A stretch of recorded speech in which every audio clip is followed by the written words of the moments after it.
सो hey guys, आज हम explain करने वाले हैं हाल ही में रिलीज हुई मूवी RRR को, जो कि साउथ की एक बहुत ही ब्लॉकबस्टर मूवी है और जिसे IMDb पर 9.2 आउट ऑफ 10 की रेटिंग भी मिल चुकी है। दोस्तों, मैं इस मूवी की जितनी भी तारीफ करूं उतनी ही कम है और ऐसे ही मूवी को आपको अपने पूरे परिवार के साथ जाकर थिएटर में जरूर देखना चाहिए।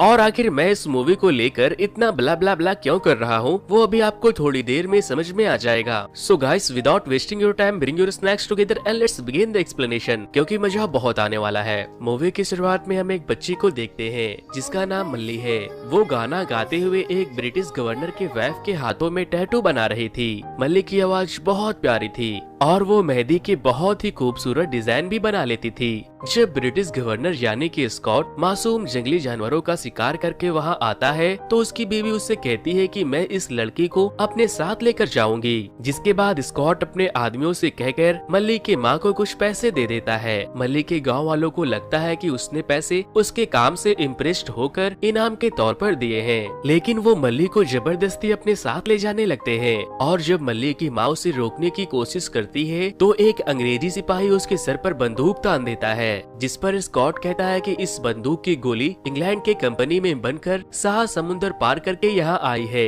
इसकी कीमत इन जंगलियों के जान से ज्यादा है। जिसके बाद वो सिपाही वहाँ पास में पड़ी एक बड़े से लकड़ी के टुकड़े को उठाकर मल्ली के माँ के सर पर मार देता है और वो बेचारी वहीं पर मर जाती है। फिर हमें पुराने समय में दिल्ली का सीन दिखाया जाता है, जहाँ लोग लाला लाजपत के गिरफ्तार होने की वजह से प्रोटेस्ट कर रहे थे। इसी प्रोटेस्ट में हम इस मूवी के मेन कैरेक्टर अल्लूरी रामा राजू को देखते हैं, जो कि ब्रिटिश पुलिस में एक ऑफिसर था। फिर जब एक प्रोटेस्ट कर रहा व्यक्ति पत्थर फेंकता है तो वो पत्थर ब्रिटिश किंग जॉर्ज के फोटो के ऊपर लग जाता है, जिस वजह से ब्रिटिश कमांडर बहुत गुस्से में आ जाता है और अपने सिपाहियों को आदेश देता है कि जाओ और उसे किसी भी हाल में पकड़कर यहाँ ले आओ। लेकिन भीड़ को देखकर कोई भी पुलिस वाला उनके करीब जाने की हिम्मत नहीं करता, लेकिन राम एक लठ लेकर उस भीड़ में अकेले ही घुस जाता है और राम पूरे भीड़ से अकेले ही भिड़ जाता है। गांव वाले राम के ऊपर टूट पड़ते हैं और उस प्रोटेस्टर को बचाने की बहुत कोशिश करते हैं, लेकिन राम अपने डंडे से उन्हें खूब मारता है और उस प्रोटेस्टर को अपने साथ पुलिस स्टेशन ले आता है। उसके ताकत और हिम्मत को देखने के बाद सारे गांव वाले वहां से घायल होकर और डर के वहां से चले जाते हैं। और तो और वो ब्रिटिश कमांडर भी राम के जज्बे को देखकर घबरा जाता है। कुछ दिन बीतने के बाद वहाँ के बहुत सारे पुलिस ऑफिसर को उनके अच्छे सर्विस की वजह से मेडल्स और बड़े पदों पर पोस्टिंग मिल रही थी, लेकिन जब वो लोग राम को कोई मेडल या पोजीशन नहीं देते तो वो बहुत गुस्सा और दुखी हो जाता है। फिर एक दिन निजाम का एक खास आदमी एडवर्ड से मिलने आते हैं। वो उसे बताते हैं कि हाल ही में जब स्कॉट सर अपने परिवार के साथ आदिलाबाद आए थे तो वो अपने साथ गोंडों की एक बच्ची को ले आए, इसीलिए नवाब साहब चाहते हैं कि आप उसे वापस लौटा दो। जिस पर एडवर्ड बोलता है तो क्या हुआ, गोंडों के सींग होते हैं क्या? वो उन्हें बताते हैं कि सर वो बहुत ही भोले भाले भेड़ों की तरह है, हर जुल्म को चुपचाप बर्दाश्त कर लेते हैं, लेकिन जब उनके झुंड का एक भी मेमना खो जाता है तो वो लोग पागल हो जाते हैं। इसीलिए उन लोगों का एक गडरिया होता है जो दिलो जान से उनकी हिफाजत करता है।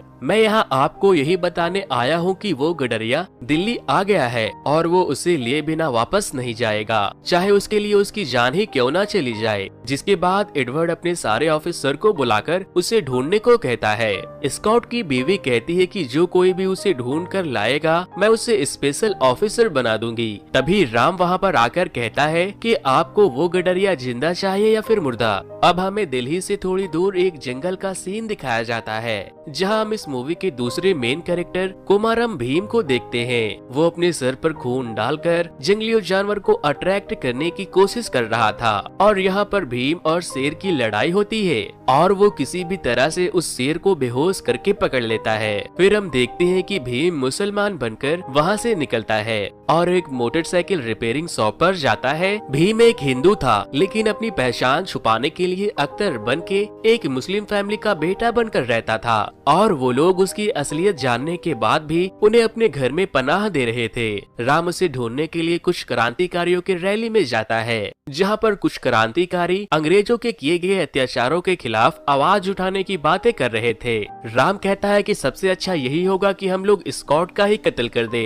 जिसके बाद भीम का एक आदमी जिसका नाम लच्छू था वो राम से पूछता है कि क्या ऐसा हो सकता है। राम कहता है हाँ क्यों नहीं। लच्छू से कहता है कि भाई क्या आप मेरे भाई से मिलने चलोगे, हमें आपकी सलाह की बहुत जरूरत है। राम कहता है हाँ हाँ क्यों नहीं। लच्छू से अपने साथ लेकर जाने लगता है और तभी रास्ते में एक चेक पोस्ट पड़ने की वजह से लच्छू को ये समझ में आ जाता है कि वो एक पुलिस वाला है, इसीलिए वो वहाँ से भाग जाता है। राम उसका पीछा तो करता है लेकिन वो उसे नहीं पकड़ पाता।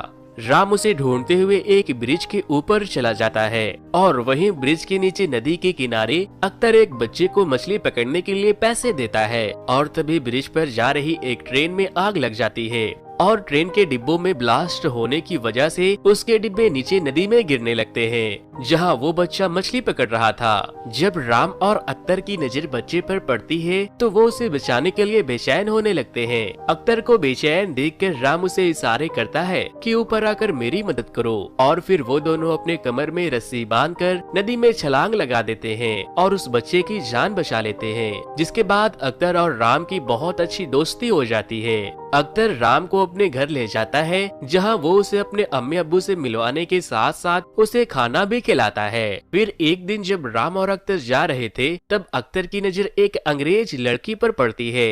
राम कहता है कि देखते ही रहोगे या फिर उससे जाकर बातें भी करोगे। अख्तर कहता है कि भाई बात तो करना चाहता हूँ लेकिन करूँ तो कैसे करूँ। फिर राम कुछ कीले लेकर रोड पर फेंक देता है जिससे कि जेनिफर की कार की टायर पंचर हो जाती है और फिर राम और अख्तर उसके सामने जाते हैं और वो उन लोगों से हेल्प मांगती है। अख्तर उसे बातें करने की कोशिश करता है लेकिन उसे इंग्लिश नहीं आती थी, लेकिन राम को इंग्लिश आती थी, इसीलिए राम जेनिफर से बातें करके उसे अख्तर के साथ भेज देता है। जेनिफर उसे लेकर बाजार जाती है और वो उसे बताती है कि मुझे एक छोटी लड़की के लिए कपड़े लेने हैं। जिसके बाद अख्तर फौरन एक बैंगल्स के शॉप पर जाता है और एक बैंगल्स को खुद से डिजाइन करके उसे दे देता है और कहता है कि उसे ये मेरे तरफ से दे देना, उसे जरूर पसंद आएगा।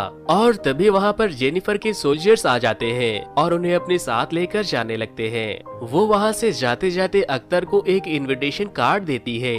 अख्तर उस कार्ड को ले जाकर राम को दिखाता है जिस पर राम कहता है कि तुम्हें उसने पार्टी में बुलाया है। अख्तर कहता है कि तुम भी मेरे साथ चलो और फिर राम उसे अपने कपड़े देता है और दोनों साथ में पार्टी में जाने के लिए तैयार होते हैं। दूसरी तरफ मल्ली उन चूड़ियों को देखकर बहुत खुश हो जाती है। फिर जब वो लोग पार्टी में जाते हैं तो जेनिफर उन्हें देखकर बहुत खुश होती है, लेकिन कुछ अंग्रेज अख्तर के डांस को देखकर उसकी बेइज्जती करने लगते हैं। जिसके बाद राम और अख्तर अपना देसी डांस उन्हें दिखाते हैं तो उनका फ्यूज ही उड़ जाता है। वो अंग्रेज उन्हें उनके ही डांस में हराने की कोशिश करते हैं लेकिन वो सारे के सारे थककर हार मान लेते हैं और अख्तर आखिरी तक डांस करता ही रहता है। और फिर हम देखते हैं कि राम अख्तर को अपने कंधे पे उठाकर लेकर जा रहा था क्योंकि अख्तर के पैरों में बहुत दर्द हो रही थी। तभी पीछे से जेनिफर आती है और फिर वो उसे अपने साथ अपने पैलेस में कॉफी पीने के लिए बुलाती है जहाँ जाने का इंतजार अख्तर बहुत दिनों से कर रहा था। वो वहाँ जाने के बाद वहाँ की चीजों को घूरने लगता है लेकिन तभी एक ऑफिसर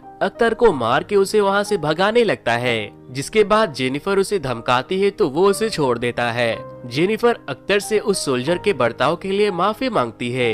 वो लोग आपस में बैठकर बातें कर रहे थे और तभी अख्तर को मल्ली की आवाज सुनाई देती है। वो जेनिफर से कहता है कि क्या कुछ खाने को मिल सकता है। जिसके बाद जेनिफर उसके लिए खाना लाने चली जाती है और मौका मिलते ही अख्तर मल्ली को ढूंढने चला जाता है और फिर वो देखता है कि उन्होंने मल्ली को एक जेल में बंद करके रखा है। मल्ली अख्तर को देखकर रोने लगती है और उसे अपने साथ ले जाने को कहती है। अख्तर कहता है कि मैं वापस जरूर आऊंगा, लेकिन मल्ली उसे कहती है कि मुझे अभी ही लेकर चलो और फिर अख्तर उसे समझाकर वापस चला जाता है। अब हम देखते हैं कि सीता जो कि राम की मंगेतर थी उससे गांव वाले आकर पूछते हैं कि राम की कोई चिट्ठी आई। वो हमसे कई सारे वादे करके गया था, कम से कम उसे तुम्हारी तो कोई परवाह होनी चाहिए। फिर हम देखते हैं कि लच्छू को राम पकड़कर उसे बहुत मारता है ताकि वो उसे भीम के बारे में बता सके। लेकिन वो बोलता है, मैं तुम्हारे तरह अंग्रेजों के तलवे नहीं चाटता, मैं मर जाऊंगा लेकिन अपने भाई के बारे में तुम्हें कभी नहीं बताऊंगा। फिर जब राम वहाँ से जाता है तो वहाँ एक सांप आ जाता है जिसे लच्छू पकड़ लेता है, और जब राम दोबारा उसे मारने के लिए आता है तो लच्छू उस सांप को राम के ऊपर फेंक देता है। वो सांप राम को काट लेता है। लच्छू कहता है कि कोबरा के काटने से तुम्हारी 1 घंटे के अंदर अंदर मौत हो जाएगी। जिसके बाद राम लच्छू के रस्सी को काट देता है और उसे छोड़कर अख्तर से मिलने चला जाता है। अख्तर अपने आदमियों के साथ मल्ली को वहाँ से निकालने का प्लान बना रहा था, लेकिन जब वो राम को उस हाल में देखता है तो फौरन उसे ठीक करने की कोशिश करता है। और इसी दौरान राम को ये पता चल जाता है कि अख्तर हिंदू है, और फिर अख्तर अपना रक्षा मंत्र भी राम को पहना देता है। और अब वो राम को अपनी असलियत बताता है कि भाई मेरा नाम अख्तर नहीं भीम है। वो उसे लेकर उसके घर पहुंच जाता है और उसे बताता है कि अंग्रेजों ने मेरी गांव की बच्ची को कैद करके रखा है, मुझे उसे छुड़ाने के लिए जाना होगा। मैं तुमसे मिलने सुबह वापस जरूर आऊंगा, लेकिन अगर मेरी जान चली गई तो जान से भी प्यारी तुम्हारी दोस्ती तो होगी। फिर भीम एक ट्रक को लेकर अंग्रेजों के पैलेस में जाता है, जहाँ स्कॉट के आने की खुशी में एक बहुत बड़ी पार्टी रखी गई थी। वो ट्रक से उस पैलेस के दरवाजे को तोड़ते हुए डायरेक्ट पैलेस में पहुंच जाता है और ट्रक के अंदर पिंजरों में कैद सारे जंगली जानवरों को खोल देता है। वो जानवर बाहर निकलते ही उनके ऊपर हमला करने लगते हैं। भीम भी अंग्रेज के कई सोल्जर्स को बहुत मारता है, लेकिन एक सोल्जर स्कॉट के परिवार को पैलेस के अंदर बंद करके चाबी खुद रख लेता है। लेकिन अथर उसे मारने के बाद उसे चाबी छीनकर पैलेस के दरवाजे को खोलने ही वाला था कि तभी राम एक रथ पर सवार होकर वहां आता है और भीम को सरेंडर करने को कहता है। लेकिन वो उससे कहता है कि हम भाई के जैसे हैं, मेरी कोई गलती नहीं है, उन्होंने मेरी बच्ची को किडनैप करके रखा है। राम भीम को बहुत मारता है। पहले तो भीम राम को अपना दोस्त समझकर बहुत मार खाता है, लेकिन बाद में वो उसे बहुत मारता है। दोनों एक दूसरे से कम नहीं थे।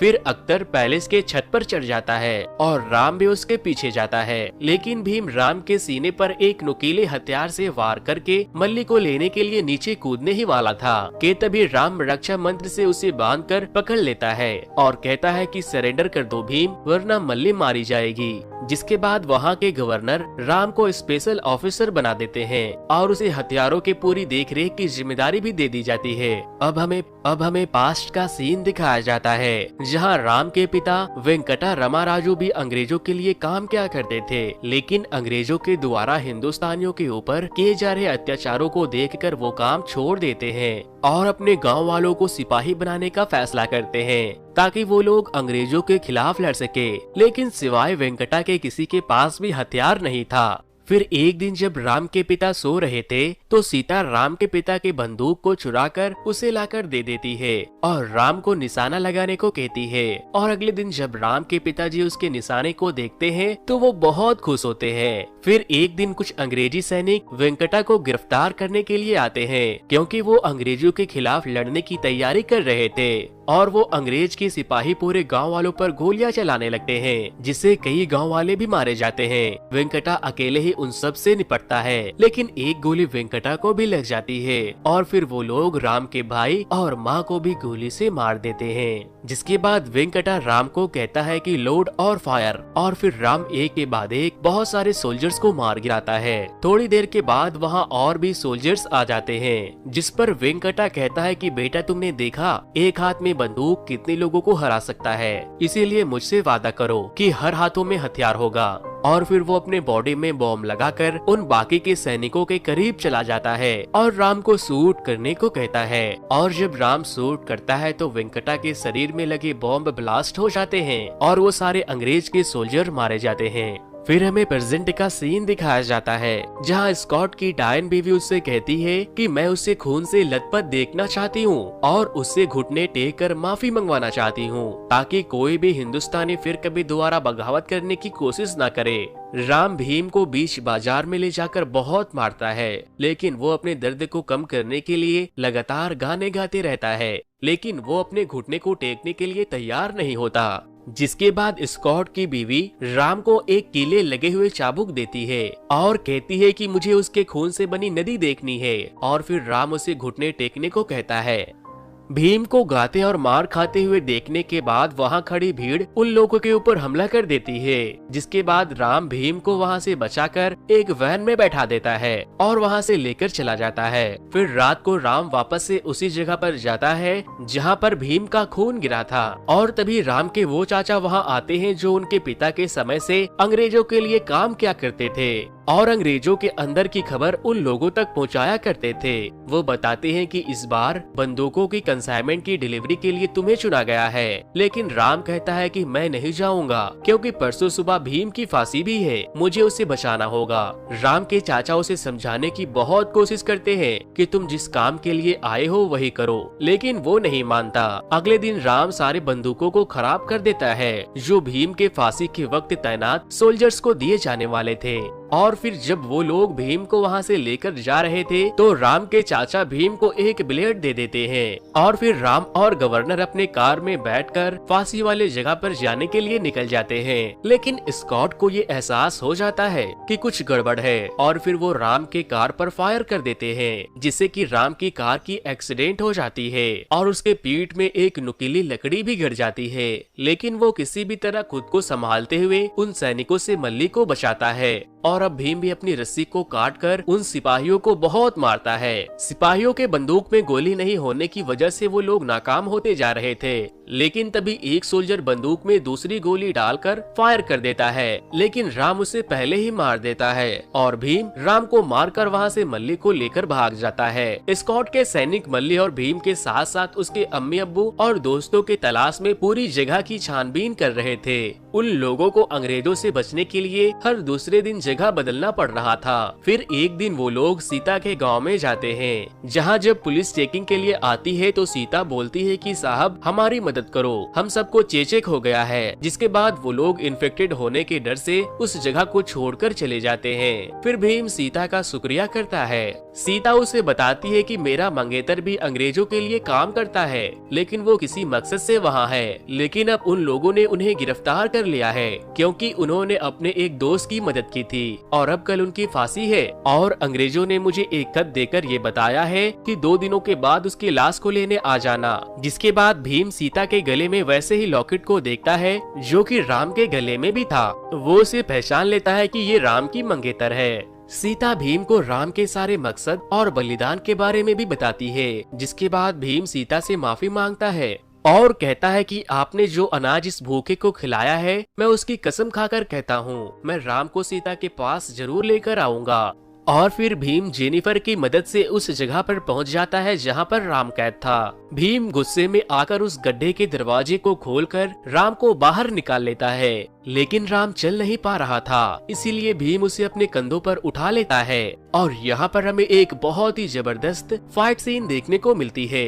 राम के पैर तो काम नहीं कर रहे थे, मगर वो भीम के कंधों पर चढ़कर बहुत ही अच्छी फाइट करता है और फिर वो दोनों एक टावर पर चढ़ जाते हैं और वहाँ से छलांग लगाकर भाग जाते हैं। इधर स्कॉट का दिमाग खराब हो जाता है। वो एडवर्ड से कहता है कि स्पेशल फोर्सेस को लेकर जाओ और उन्हें खत्म कर दो। भीम राम को जंगलों के बीच एक मंदिर में लेकर जाता है और वहाँ उसका इलाज करता है। वो वहाँ लगे झंडों के कपड़ों को राम को पहना देता है और भगवान राम के हाथों से तीर कमान लाकर उसके पास रख देता है। फिर जब भीम पानी पीने नदी के किनारे जाता है तो एक सिपाही उसे बंदूक से शूट करने वाला था कि तभी पीछे से राम उसे तीरों से मार देता है। राम तीरों से अंग्रेज की सिपाहियों के ऊपर हमला कर देता है और वो उनके बहुत से सिपाही को जला देता है। दूसरी तरफ हम भीम को देखते हैं जो कि एक भाले को लेकर सामने आ रहे सभी सैनिकों को मारता जा रहा था। और तो और भीम के पास इतनी ताकत होती है कि वो एक पूरी मोटरसाइकिल को खिलौने की तरह उठाकर एडवर्ड की तरफ फेंक देता है और अपने भाले से एडवर्ड को भी मार देता है। जिसके बाद राम भीम से कहता है कि भीम इन तुच्छ राक्षसों को छोड़ो,